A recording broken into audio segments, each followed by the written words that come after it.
and welcome to another episode of the File Card Podcast. I'm your co-host, Mike, and I'm here with the nicest man on Twitter, Joe, my brother. Hey, I don't know how factual that statement was, but yes, my name is Joe. I am your brother, and I am here. Okay, this is going to be part 3 of our Q&A. Before we get started, though, Joe, what's going on this week with G.I. Joes?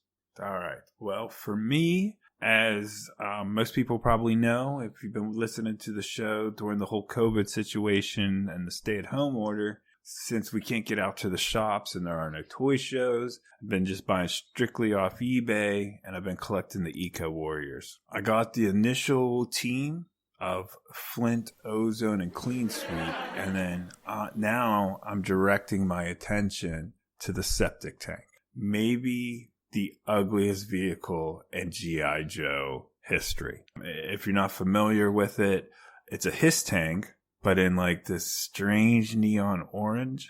And then it's got this green canopy and this neon green water cannon in the back. And it's just ugly, in my opinion. Do you remember it from when we were kids? I don't. Do you?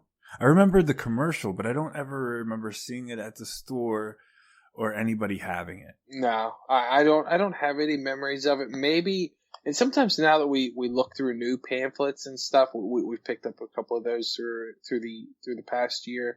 But I do remember seeing it in a pamphlet, but I don't ever remember seeing it at the store and wanting it. No, and that kind of makes me think that we didn't want it because we have no memory of it. Right. Right. So and it is Hunter Orange. Wouldn't you say it's Hunter Orange? No, it's way more neon than even Hunter Orange. Hunter Orange would have saved it. It would definitely been an improvement. Yes. Okay, so you picked one up? I did. I looked for a little while on eBay, and I finally found a complete one. Well, excuse me. It's not real difficult to get one that's almost complete. What's hard is there's this hose that goes into the top water cannon, and that's what it uses to suck the water from the bowl, and that's almost always lost, and that's what you're going to end up paying money for. And that's if you need that to be 100% complete, that's cool. But if you don't need it, you're going to save yourself a bunch of money because display wise it doesn't do anything. It's just a tube. So I got one for a good price that didn't have the tube, and that was fine because I'm not leaving it how it came anyway. I got a whole plan of, I was just looking through the book and I was thinking about everything and the Eco Warriors and how I could display them, and I was like, I wonder, what would it look like if you swapped out the original HISS cannons in the rear and put the clear canopy or windshield, whatever you want to call it, on the front, and you took that green monstrosity off. And I was like, that would look pretty cool. And I was like, yeah, I've never seen that before. I got on Google and I searched G.I. Joe custom HISS tank, or no, G.I. Joe custom septic tank. And boom, I was not the first person to think of that. So it wasn't an original thought. Like Mike has mentioned many times, nothing on this show is. So somebody had already done it before. But that was great because then I knew it would work. You know what I mean? I knew everything would fit. Yeah. And then I was like, man, I need a HISS tank. And then a light dawned on me that I have a HISS tank in my house. It's just not mine. It's your son's. He brought one down to let Natalie borrow it and play with it the weekend the last time you were here. So now I don't need to buy a HISS tank because I kind of already have the parts here. You son of a bitch. Are you buying it? That's hilarious. So anyway, I ordered a HISS tank, or excuse me, the septic tank. And I reached out to the seller. I made sure the back of it, it didn't have a picture where the tow hook was. So that was good to go because that was what was stopping me from purchasing it right away. So I got that. I ended up talking to him a little bit through email. He picked it up in a lot and he cleaned it up real good and just removed the stickers from it, which is fine with me because I'm adding my own stickers to it. Toy Hacks Custom Stickers. Looked into those. And their custom stickers for the septic tank are far superior than what they originally came with. So they give you the originals, but they give you an added two. So some other stickers that they've designed themselves that they think would look good on there. And the other beautiful thing they do for it is, if you look at the original septic tank sticker, it's a cool like hazard logo with the Cobra emblem behind it, but then they throw on like green ooze over half of it so you can't see it. Well, Toy Hacks doesn't do that. They give you the whole emblem the way you want it. So cool. Yeah. So anyway, I ordered those. They are not in yet though. They're coming from Canada. So I think the mail right now, they got a message up on their website or a message board on Facebook saying that orders are being delayed right now. But as soon as that gets here, I can't wait to dive into it. This morning. So did you go ahead? No, I was going to ask, did you get Eli's canopy on there? That's part A. Part B of the question is, are you going to get me a canopy for Eli, or what's your plan there? Well, to backtrack a little bit, this morning I decided to start cleaning up his tank a little further than from what the seller did already previously. Like you could see, like in the cockpit, there was some dirt. He did a real good job, but they're getting deep down in the grooves. There was some work to do, so I started to do that, and the back cannon came out no problem. But the canopy flap, I could not get out. I ended up looking up online and just, I couldn't find a real good tutorial on YouTube, but I ended up finding one on histank.com. So basically what you have to do is you have to take the entire his tank apart to get out the canopy or the windshield. So it's got a mechanism that once you insert it, you can't pull it back out. So you have to take the whole thing apart. So, and I had never done this before. I have very, very little experience with taking G.I. Joe vehicles apart at all. I mean, especially 30-year-old plastic. Mm-hmm.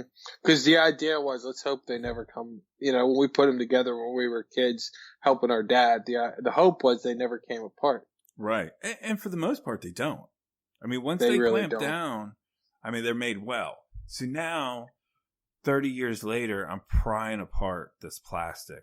You have to release the back two tabs. And I couldn't get enough pressure on there with my hands. And you only have that small circle at the top to get down in there. So I was like, what would fit perfect is that pry bar from when we redid my my family room floor back at my old house a few years ago. So I was like, I wonder where that is. So, of course, go ahead. You used the pry bar? Yeah, the little tiny one that we used on the trim work. Okay. I thought like the big pry bar. No. Just that little like half-inch wide one. Yeah. Okay. It worked perfect, but it was like getting to that. Like, I've moved since then, and now that I rent, I don't have a reason for a pry bar anymore. I don't do any home projects. So literally, it was inside a tote underneath a bunch of other totes. So it was like 20 minutes just to get to this thing. With the hopes that it was there from 4 years ago when I moved. You found it. It's really impressive that you even found it, honestly. Yeah, how I knew it was there, I don't know. With my memory the way it is. Right. So did you get it apart? I did. It took 3 hours. It took me from 8 to 11. That's with everything else that happened in between, like a lot of like online research and a little trying this and trying that. But you have to just have patience and work slow when you're dealing with something this old. And, at any point, if I would have hurried it along and pulled harder, it just would have broke it. So I'm glad that I started early with a full belly and a lot of coffee, so the patience was there to get through it. So did you get the canopy on? Yeah, I got what you mean? Did I get the new canopy on? Yeah. No, well, it does fit. Yes, I did test it. It does fit. The rear fits, but I didn't put the whole thing back together again. I did a good soaking, cleaned it real well. I'm waiting for the stickers to come in. Since I want to put the stickers on it while it's still apart, I feel like I can get closer and better where I want to. So hopefully by the time this podcast comes out, I'll already have the stickers to be in, and I can post some pictures when we release this show. Nice. Good deal. Anything else this week?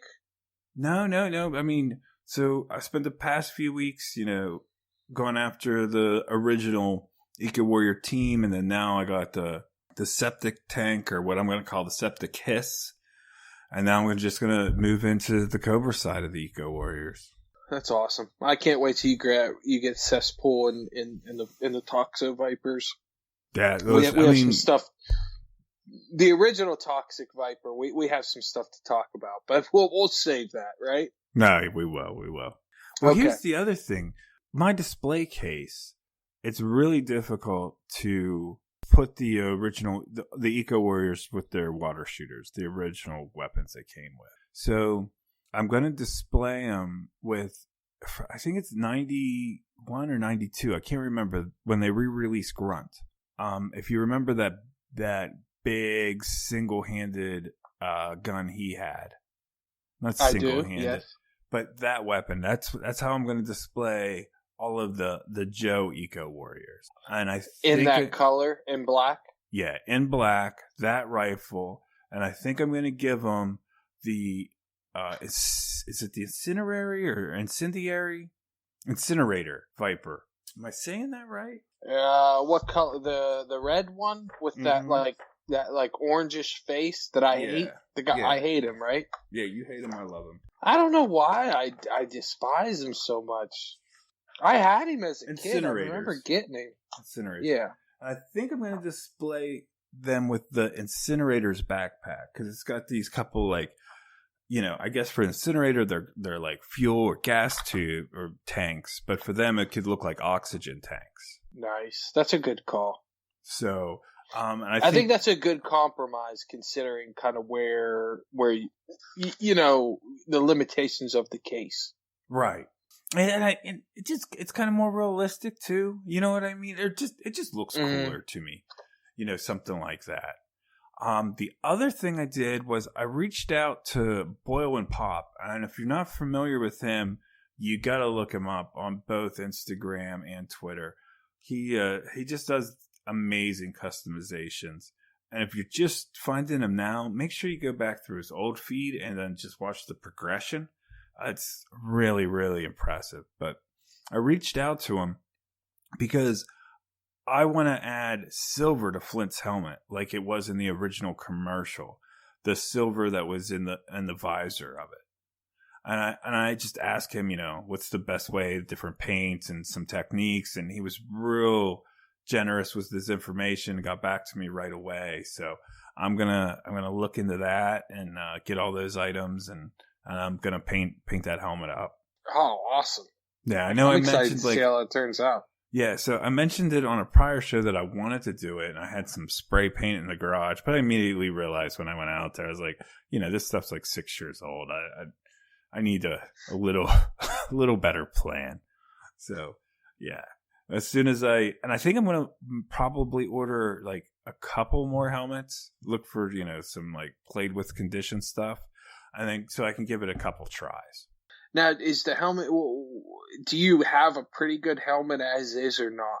No, well, I do have the one that I have displayed right now is mint on card, so it's just perfect. And I won't paint that one, but I have a couple others upstairs that I could definitely use. Nice. Okay, well, my stuff didn't come in, Joe. As of we're recording this, none of my Tiger Force stuff came in, and I resisted the urge to buy more Tiger stuff that evening. But I've been looking, so hopefully I can pull the trigger later this week and buy something new. But one of the things that's recently happened, we talked about it in the last show. I missed out on online shopping on eBay on a couple Night Force guys. One of them was Shockwave and one of them was Repeater. Mm-hmm. Well, as I flipped through the G.I. Joe Bible, as is what I call it, and I mean that with no disrespect, but it's by Mark Bellomo. Bellomo, is that right? I don't think that's exactly right, but it's close enough for tonight. Okay. I'm sure he'd understand. He'd be like, two guys talking Joe's had a few beers. It'd be fine. Right. So, but I love the color schemes of both Repeater and Shockwave, and I'd love to pick them up. They're pretty. I'd say they're high end Joes, wouldn't you? Oh yeah, without a doubt. All the Night Force stuff is. So, but in '93, when I was flipping through there, because I just kind of paged through there and discover something new and cool all the time. They came out as a mail away, direct from Hasbro with Shockwave, Repeater, and Fast Draw. Now, Fast Draw is in his traditional, colors and everything, but Shockwave and Repeater are in they're in their Night Force stuff. So when I first saw this and I looked at kind of how he priced it, I was like, this is amazing. You know what I mean? Mm-hmm. Affordable Repeaters and Shockwaves. Well, they're not out there. So my guess is when collectors and sellers and toy dealers pick these up, they just try to get the accessories and they just use them as Night Force. So right. I don't know. Have you looked into this at all, or have you ever noticed it? It's buried at the end of the book, and quite honest, I don't spend a lot of time because it's around the Street Fighter stuff. I don't spend a lot of time in that section of the book. I'm towards the middle to the beginning of the book, so I've never noticed it before.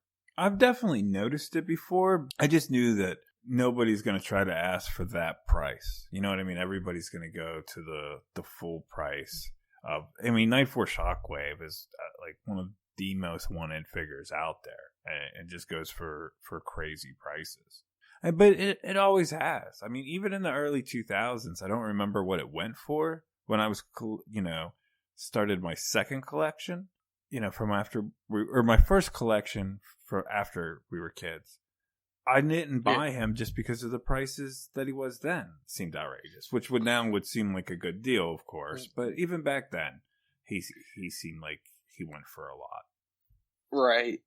And I mean, I think, for his weapon, he went, I don't know, what I thought was fairly reasonable. I'm sure Mrs. Mike wouldn't think it was fairly reasonable for a 3 3/4 inch action figure that's 30 years old.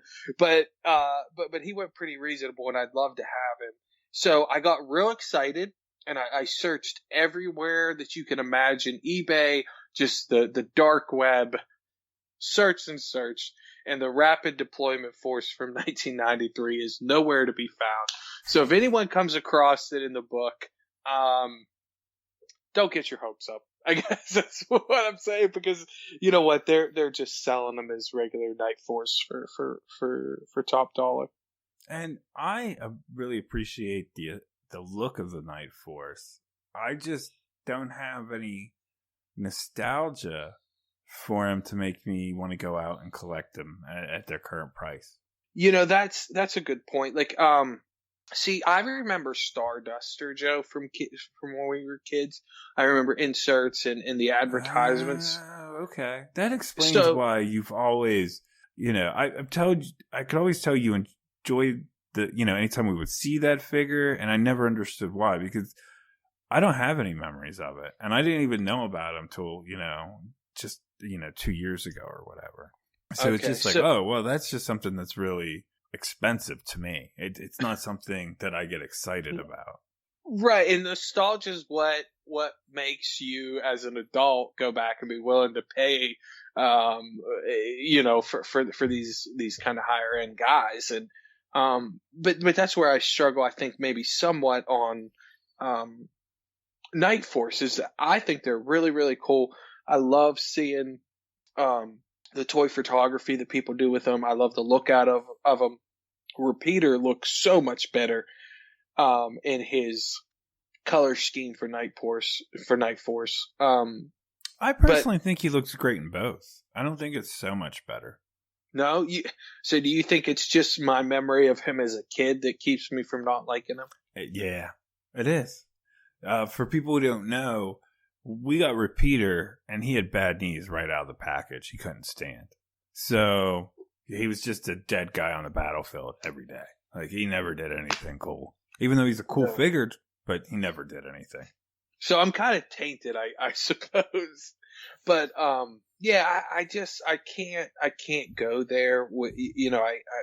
It's hard for me to get excited for those prices or to realistically consider purchasing them.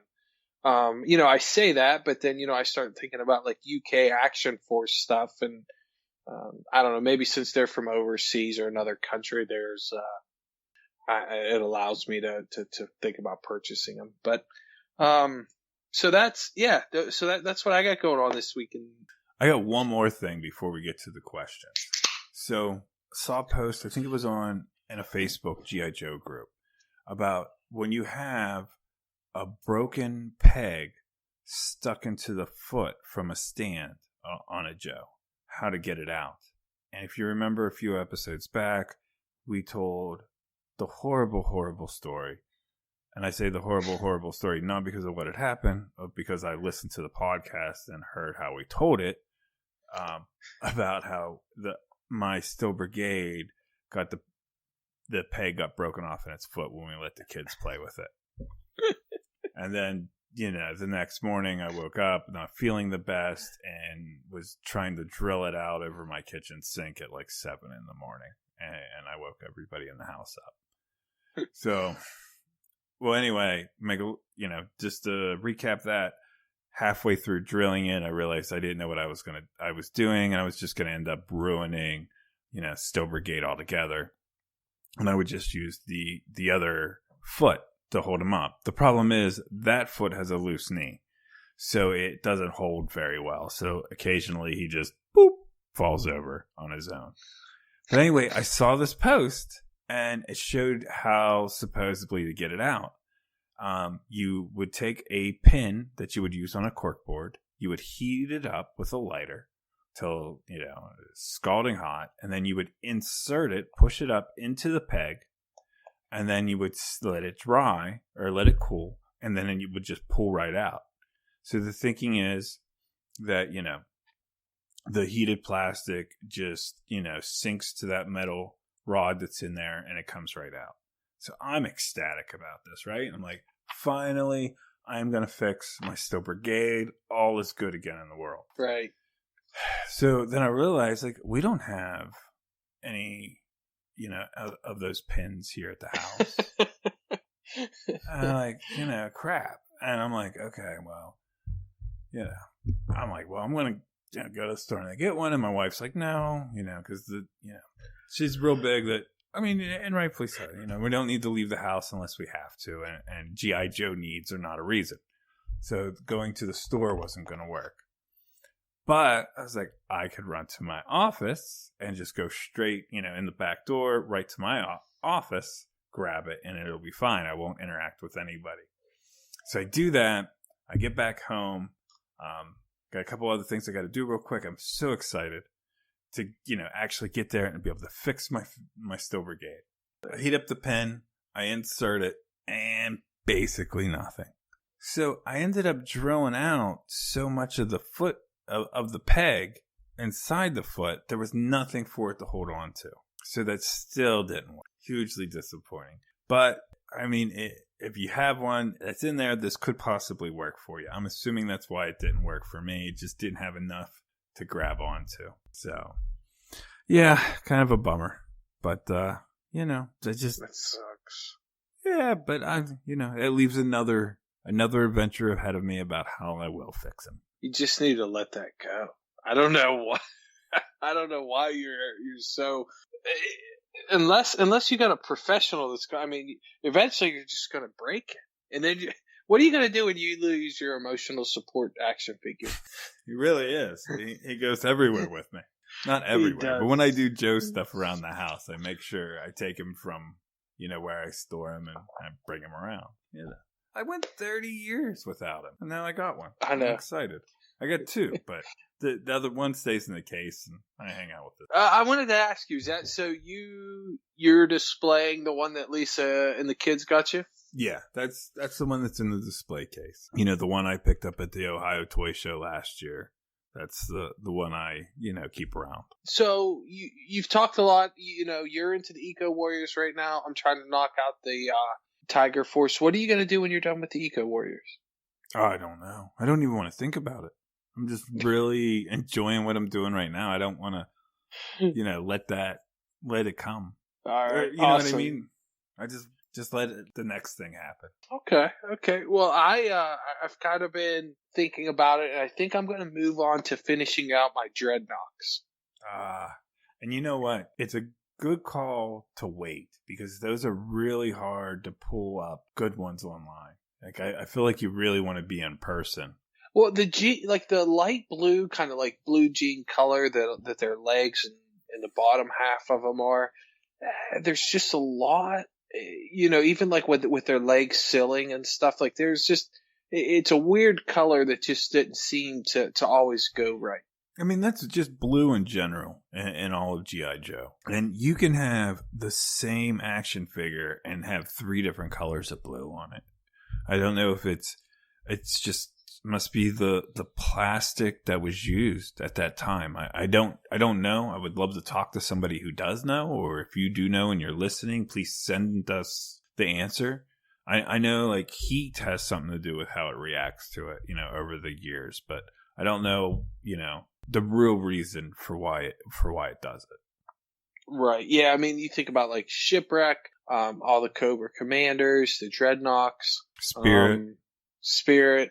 Yeah, Spirit's a really good one. I mean, he's so hard to find with the right blue. So yeah, I'm moving on to the Dreadnought. So hopefully, life is kind of returned to normal by the time I knock out the Tiger Force, and when I get back into some shops, I can work on the Dreadnoughts. But here's my question, Joe. Do you count like Naugahyde and Zanzibar and Road Pig?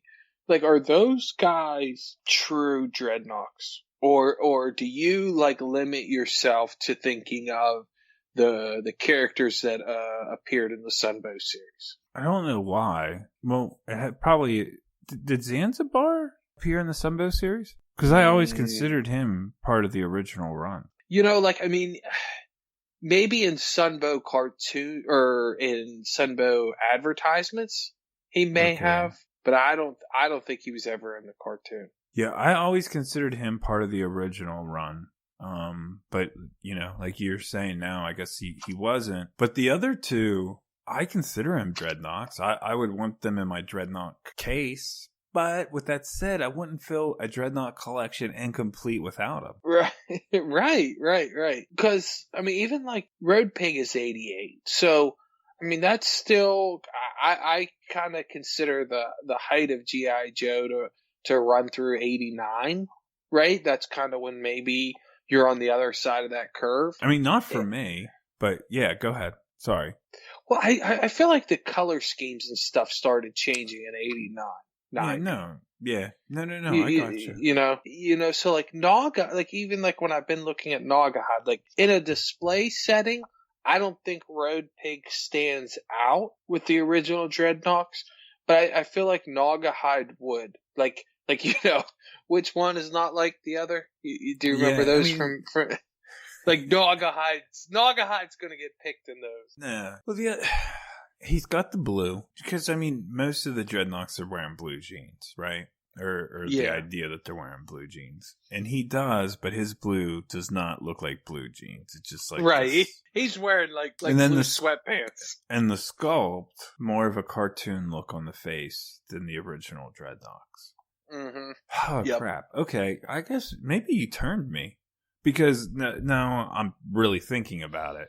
And in my head, he was just one of the coolest Dreadnoks because I loved the Deke series. We both did as a kid, and he was like the Dreadnought that made it, and he was a cool action figure at the time because he came with the pig. His weapons, I think it was like a machete and a bow and arrow and maybe a gun. I don't... Yeah, he has a sniper rifle. Okay, yeah. So, I mean, he came with some wonderful weapons. He has a pet boar too, like a wild pig. So that's awesome too. Yeah, I love the animals of G.I. Joe. So yeah, I mean, Naugahyde's a great figure, and I want him because I always wanted him as a kid. He's one of those ones that was available in stores, and I wanted him so bad. But every time I went, I chose a different one. So I don't know kind of why I did that. But I just don't know if I need him to make my Dreadnoks complete. Well, you know what? That's the beauty of this. Is it's your collection, so you don't. Right. How I display them is up to me. Yeah. And here's one other thought I had on Dreadnoks. Dreadnoks are always in, we love to go to shops. We talk about it all the time. Mm-hmm. So Dreadnoks are always available in shops. Yeah. And I'm a little bit nervous to knock out the Dreadnoks, because that's my safety net. When I go into a shop, I'm like, they're gonna have a Thrasher and a Zanzibar and a Xandar. Like every shop that sells G.I. Joes has those three figures. You know what I mean? Yeah. So I'm almost like, all right, like if I hunker down and I put my focus on getting a really nice one of these, what am I gonna do in the future? Because those are my fallbacks, right? Like. Up to this point, I haven't had to go to my safety net, but I always know that they're probably going to have. I would probably stand down. I wouldn't do these online. No, yeah, that's my goal. My goal is to kind of ride. I still got several Tiger Force guys to get, and then when we get back into the stores, I'd like to get onto the Dreadnoks. If the COVID-19, if this crisis doesn't start to get better and life doesn't start to get back to the new normal, right? It's not going to go back to quite like it was, but at least not right now. I think there's some guys that I need accessories for, and eBay's great for that. So when I'm done with this collection, I'm going to try to maybe finish out a couple guys that are half complete. That's a pretty good plan. All right, so you ready to answer some questions, Mike? I am. All right. Strata Viper 72 says, do you have specific goals for your collection? If so, what are they? Do you each have a place to display them? And if so, how are you displaying them? I'll let you take it first, Mike. So for me, I don't have a specific goal. I just enjoy collecting the O-ring style figures. For me, I just want to keep collecting, and we do right now. Both of us are collecting loose. Someday maybe move on to carded or box sealed contents. But for now, I want to go loose figures and keep going. A few years ago, I had an antique bookcase refinished for my wife, and she's kind of allowed me to use the bottom of that bookcase to display my Joes. So I do like diorama displays in the bottom shelf, and I just change it out every couple months, really every couple weeks, honestly, and I just try to think up something and use some of the accessory play sets and some other things I've picked up to depict some things. And usually I do it for kind of three people, right? Three people are really the only ones that notice it, and that's me, Joe, and Eli. But I have fun with it, and maybe my ultimate goal for displaying is as the kids get older and my collection gets bigger, I would like to do like a larger diorama in the basement after it's not a toy room. I'm not exactly sure how I do it, if I do something like wall mounted or something, but my ultimate goal would be to do a large diorama. But however I would do it, make it so that I could kind of change parts of my collection in or out. So that's me. Joe, what about you? Well, I think I answered some of this on the last show.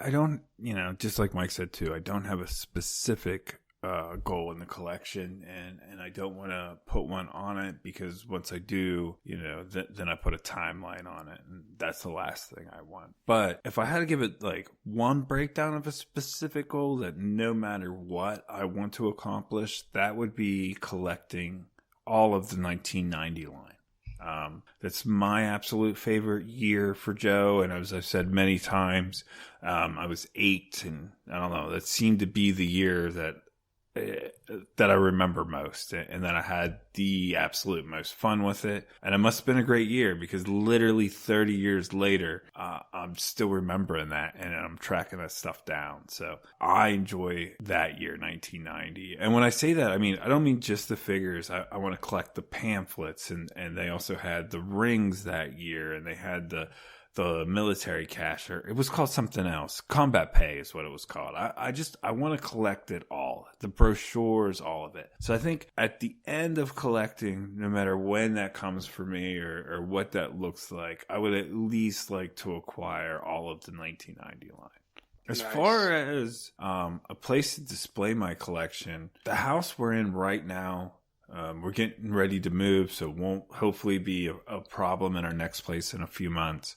I'm really, condensed for space, or space is condensed, or however you want to put it. Like, there's just not much. So I have the display case from Quality Joe's. I like to keep them spaced apart. I don't like just to shove as many as I can in there. I like to keep them spaced apart and some kind of like action movement. And I can put 28 in there. And then besides that, the rest of them are pretty much inside clamshells in a tote under a bed. And I hate that. I absolutely hate that, because when you're hunting all this stuff down and you're buying it and you're enjoying it and you're spending that money, you don't want to just hide it away. I'm just, I only have so much space right now, so that's just what I have to do. And I have 2 young little girls, so it would be hard for me to display them when it wasn't in a case. So it's just what I got to do for right now.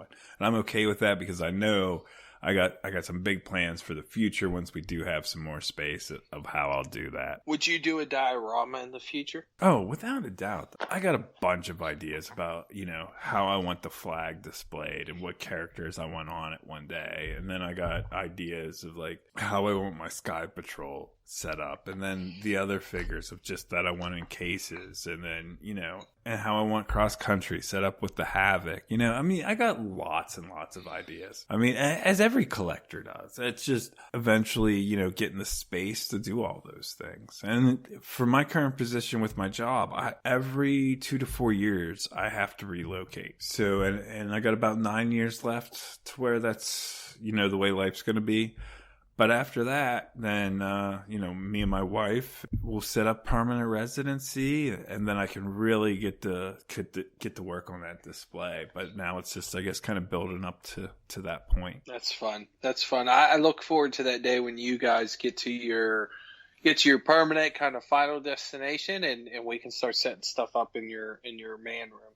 Next question is from the Duke 2K. Do you always go out with a specific figure, vehicle, or whatever in mind, or do you sometimes just go and see what's out there? So most of the time I go out with a specific idea, and that's kind of ridiculous, because especially if you're just going to a shop, you literally have no idea what they're going to have there. And if you go there saying, I'm looking for these 4 figures or these 5 figures or this one vehicle, whatever it is, and then they don't have it, even when they have a good deal, if you're real hard-headed like I can be sometimes, you'll pass on them because they didn't have what you were, what you showed up for that day. And that's kind of silly in my opinion. Me and Mike are still new at this, and I've learned that you got to go in an open mind looking for a good deal. You can have tiers, and that I recommend having a tier of I'm looking for this idea, this, and this. And then in case you run into 2 or 3 of those things, you can prioritize. But just to go in and say, I'm looking for this specific thing, I've lost out on some great deals because of it and some really great figures. Right. And that, I think when you say, okay, I'm looking for this, or if you have a real desire for a specific thing, you're better off to probably stick to the online auctions and online buying, because you just have a lot more options. Yeah, exactly. Like right now with the Eco Warriors. There's Eco Warriors out there. I know I'm going to find one. It's just finding that deal in that condition that you want. But going to a shop, you heard about that's 2 hours away. You don't really know what's going to be there. No, you don't. And especially when you're like you said, you're talking about Tiger Force, Eco Warriors. kind of those sub teams. Mm-hmm. You have no idea, especially once you start collecting them and it gets narrowed down and you have a few. Right.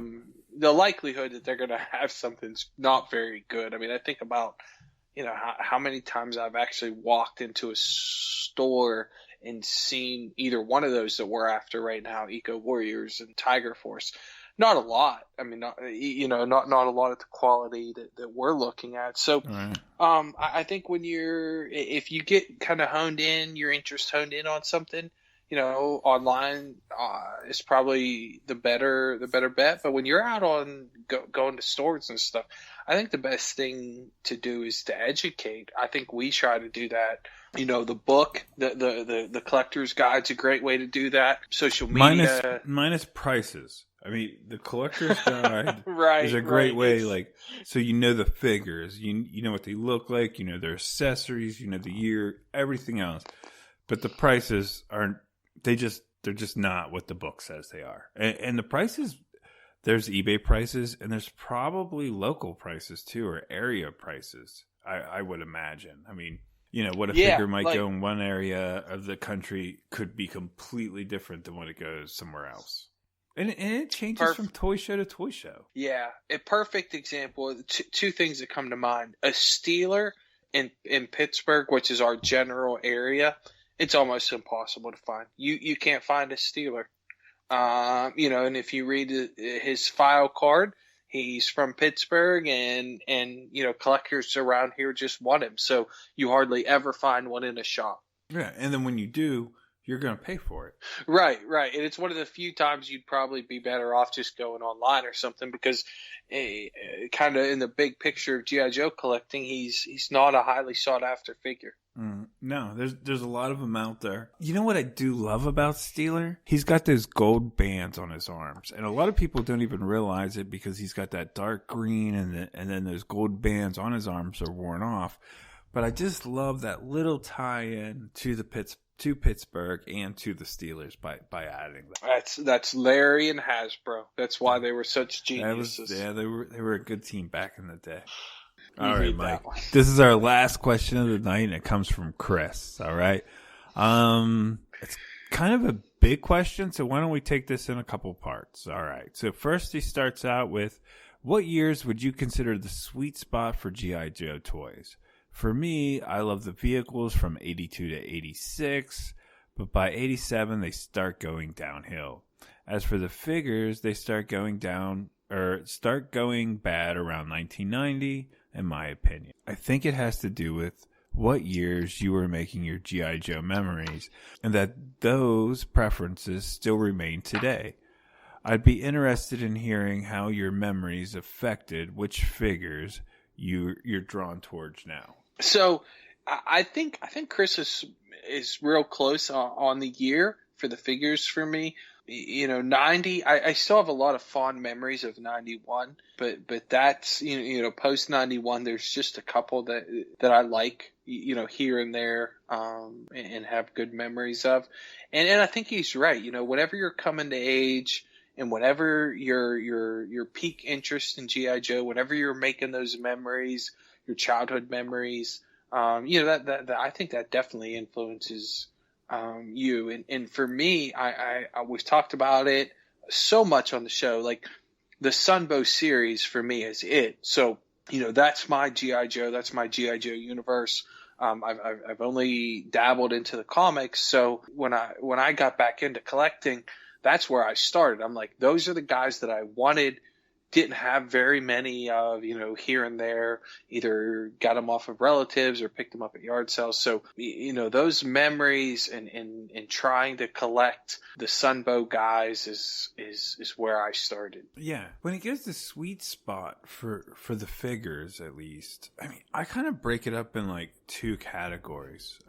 I love the Sunbow series. So your 82 to 86 characters and the vehicles that you see in there, I absolutely love. And that's a huge part of G.I. Joe. The biggest sweet spot for me is from the middle of 89 to the middle of 1991.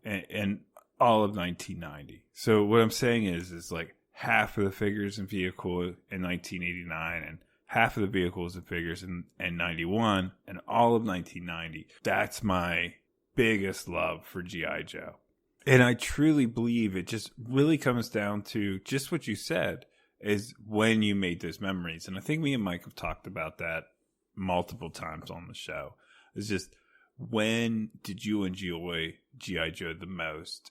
And that is what brings you back today. So, of course, that's what you're going to want to collect.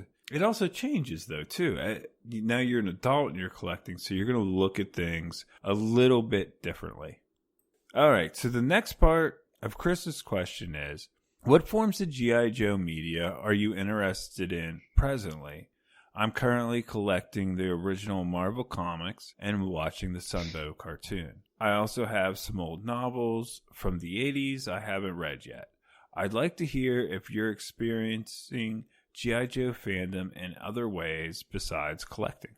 So one of the things that Eli and I did was last year we started buying each of the episodes on Amazon. And so we bought each of the Sunbow series, and we loved it. I remembered so many of those episodes, and sharing it and kind of getting to know all the characters through that medium was so much fun. And there's different times, you know, on a Friday night we might not have a lot going on, and we'll watch a couple of the episodes. So I really enjoy those characters told through that lens in that iteration. The other thing is, you know, on and off, Eli and I will dabble in the comics. And one of my favorite episodes but one of my favorite issues is the final issues of the original run. I don't know, Joe, if you've ever read it, but it is so good. He puts a bow on the series. It's deserving of the end. And it also acknowledges probably the maturity of the audience at that point, because there's a lot of people that have been following it for years. So if you get a chance, it's available digitally. Check it out. It's so good. So I haven't done a lot of the comics, but every once in a while, you know, through social media or something, somebody will say something about an issue, and I'll look it up and read it. And that's one of the things I would like to do kind of moving forward, is getting to the comics, because the ones I've read are so good, and it's amazing how well most of the characters relate to how the Sunbow series displayed them or presented them. I'm pretty much the same as Mike. Like, you know, obviously the Sunbow series, I think I talked about it last show. You know, that I'm re-engaging back in, trying to watch all that in numerical order and working my way back through again. And I absolutely just love that. And, but the comic books is something that I started, like I mentioned before, or we've mentioned many times, as kids, it was just sporadic. You know, we'd occasionally get a comic book down at the grocery store. We'd pick it up, we'd read it, but we really didn't stay on track with it at all until Ninja Force showed up. Yeah, I remember being exposed to it kind of the first time at Kmart, and then starting to see those appearances. There was a local chain called Shop and Save just down the road from our house, and they got them very consistent around that time, so we were able to keep up on it, and we read them every month for probably a year. Yeah, that sounds about right. So I tried to go back about a year ago, and then I wanted to start issue number 1. I don't remember the subscription. I just found that I really didn't read it. I think in 6 months of paying for it, I only read about 12 or 13 issues. And I didn't find it boring. That's not why. It's a strange disconnect reading it on your phone, I think, maybe, than from reading it as a comic book. But it's so much easier just to have it digitally and be able to pull it up. The physical books do make a difference. I am scared to go down that rabbit hole. You know what I mean? Of like starting another collection. It's not even about like the financial costs as much as it is the space. You know what I mean? Because that comic was made straight from 82 to 94. Right? That's a lot of issues. And then you got all the special missions, and I imagine there's even more than that added to it. I really don't know because I'm just not up on all of it. But just thinking about more space scares me. And again, that's one of the things that's kind of fun about being a fan of G.I. Joe and the characters and the toys and everything, is that that's the kind of another layer that we can explore, in a couple years, if we kind of work our way through the figures and we're at a different place, it's like, okay, well then maybe we'll start to look at getting into the comics and stuff more. See, that's why I like you. It's because I was getting all worked up, being like, I want to read these comic books, but I can't do it. And you're like, just settle down, you. Everything's going to be all right. You get a long time. You'll figure it out as it goes by. Right. This is a marathon hobby, not a sprint. That's what my wife told me when she saw the bill from my last purchase of all the Tiger Force. She said, marathon, not a sprint. I said, okay, I got it. All right, Mike, you ready to get out of here? I think I'm good for the night. We really enjoyed answering you guys' questions. So anybody out there didn't get a question in, or if you did get a question in, but you have a new question, just submit it to us. Please send it to filecardpodcast@gmail.com and subject just question. It makes it a lot easier for us to keep track of, and we'll answer them at the end of each podcast. Well, that's all I got. You got anything else, Mike? No, I got nothing. Thanks for listening. Have a good week. All right, you guys take care.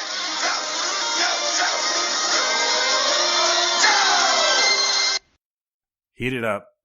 Got to stick it in there. Boy, did that sound bad. So anyway. And I have let me know when you get done there, Mike. So I went to the fridge. I thought I could get my other beer without making a bunch of noise. I am so sorry. Was that loud? Extremely. I'm sorry. You're pissed. I'm so sorry. No, not at all, man. No, I can tell. I can tell, but that's my last beer, so I won't get up again, I promise. I hope I have Doritos upstairs. I need a whole family bag myself. What in the hell are you doing? What do you mean? I just hear a bunch of freaking noise. Oh, I was flipping through the book. Yeah, don't do that. I'm sorry. I won't do that next time. I feel like such a liability. No, it's good. Do you remember the question? Yeah, no. Okay. Yeah. Stop moving shit. Sorry, I was trying to find.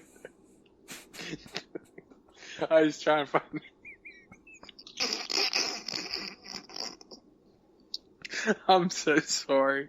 All right, go ahead. It must be way. But I've realized. Is this what it's like to do a podcast with me when I've been drinking? I don't know how much I don't know if you've ever been this loaded on a podcast.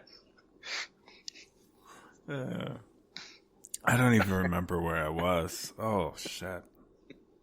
You want to start all the way up?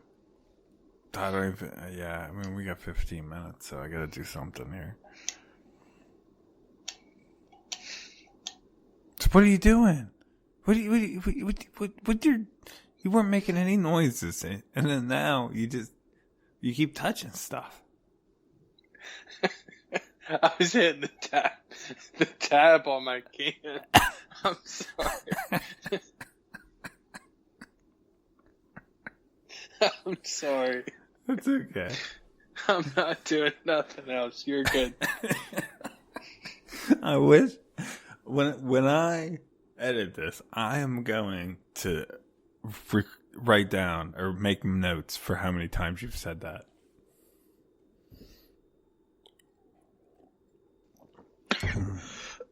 Okay. Beer's coming out my nose.